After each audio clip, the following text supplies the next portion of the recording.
नमस्कार, तुम्हा सर्वांचे स्वागत आहे धनश्री होम अँड ब्लॉग या माझ्या चॅनेलमध्ये. तर आज एक छान असा डेली ब्लॉग आहे. तर आज मी तुम्हाला पनीर सँडविच व व्हेज मायोनीज घरच्या घरी कसं करायचे याची रेसिपी सांगणार आहे. तर हे पनीर आहे तर ते घरी केलेलं होतं, कारण आता सध्या तरी काही भेसळयुक्त पनीर येत आहे. तर याच्या आधी आम्ही जास्त करून विकतचं पनीर न आणता मी घरीच बनवण्याचा प्रयत्न करते, कारण ह्या दोघांनाही मला द्यावं लागतं. तर त्यासाठीच मी घरच्या घरी पनीर करते. तर आम्ही दूध घेतो तर त्यापासून छान असं पनीर निघतं. तर पाहू शकता किती छान असे पनीर झालेलं आहे. शक्यतो बाहेरचं पनीर आम्ही जास्त आणत नाही. तर डब्यासाठी या दोघांच्या डब्यासाठी भाजी करून घेतलेली होती व राहिलेलं जे पनीर आहे तर त्यापासून मी पनीर सँडविच करून दाखवणार आहे. तर त्याची रेसिपी तुमच्याबरोबर शेअर करणार आहे व त्याच्या आधी मी व्हेज मायोनीज घरी करणार आहे तर त्याची ही रेसिपी तुमच्याबरोबर शेअर करणार आहे.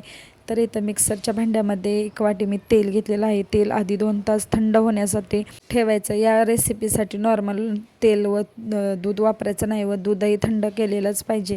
त्यानंतर एक लसूण पाकळी आहे तर ते अशा प्रकारे थोडीशी कट करून टाकते, म्हणजे पटकन अशी बारीक होईल. 1 चमचा विनेगर घ्यायचा व अगदी चवीनुसार थोडंसं मीठ टाकून हे चांगलं 10 ते 15 मिनटं मिक्सरला फिरून घ्यायचं. तयार झालं अगदी घरच्या घरी हेल्दी असं व्हेज मायोनीज. तर तुम्ही नक्की करू शकता.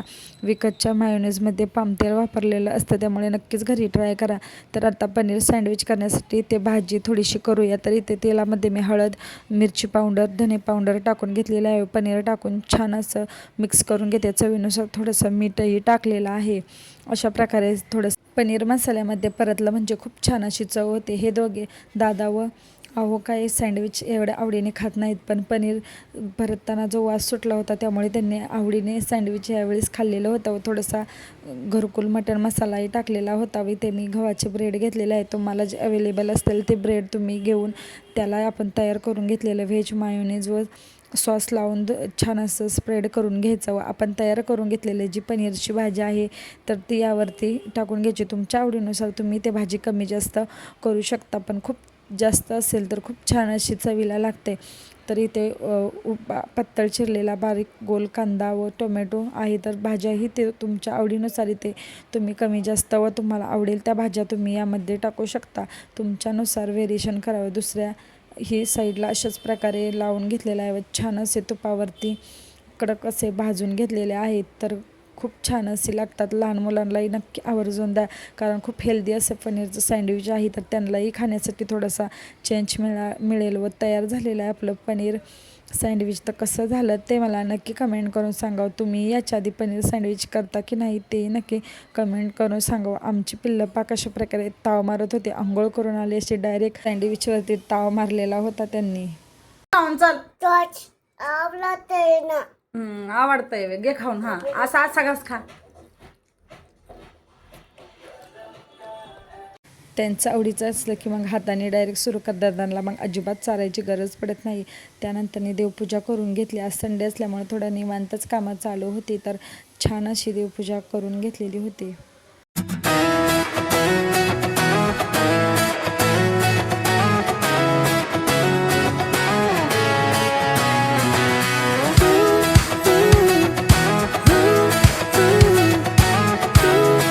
आता खाणं पिणं झाल्यानंतर भांड्यांचं काम तर आपल्याकडे ठरलेलंच असतं. तर जो माझा चपातीचा तवा आहे तो थोडा जास्तच चिकट झालेला होता, तर त्यासाठी मी ते भैया पावडर वापरते. खूप छान असा निघतो व छान अशी भांडी क्लीन करून घेतली. सर्व कामे आवरून आम्हाला डीमार्टला जायचं होतं. तर अहो येणार होते आज संडेमुळं थोडे लवकर. तर पटपट घरातील सर्व कामे करून घेतली. हे दोघे झोपल्यानंतरच मी फरशीचं काम करून घेतलं, नाही तर फरशी काय मला पुसून देत नाहीत. त्यानंतर छान असं रेडी होऊन डीमार्टला चाललेलो होतो, कारण खूप दिवसानंतर चाललो होतो. या दोघांना शूज घ्यायचे होते तर तेही घेतलेले होते. खूप गर्दी होती संडेमुळं, पण कसं तरी सामान घेऊन आम्ही बिलिंग करायला आलेलो होतो. यांची मस्ती पहा कशा प्रकारे चालू होते. कुठेही जात यांची मस्ती काही थांबत नाही. तर ट्रॉलीमध्ये त्यांना बसायचं नव्हतं तर खाली पळण्यासाठी म्हणत होते, पण बळच बसवलेलं होतं. त्यानंतर घरी आल्यानंतर पटपट असं स्वयंपाक केला व त्यानंतर जाळीभर भांडी आहे तर ती मी घासलेली होती, कारण डबे वगैरे आलेले होते कामावरून. तर ते छान असं सर्व क्लीन करून झोपल्यावरती दुसऱ्या दिवशी सकाळी खूप छान असं स्वयंपाक करण्यासाठी प्रसन्न वाटतं. तर तुम्हीही संध्याकाळचा किचन ओटा क्लीन करता की नाही ते नक्की मला कमेंट करून सांगावं. दादाला थोडासा खोकला व सर्दी झालेला आहे, तर त्याच्यासाठी छान असा काढा केलेला होता. ब्लॉग आवडल्यास नक्की सबस्क्राईब करा. धन्यवाद.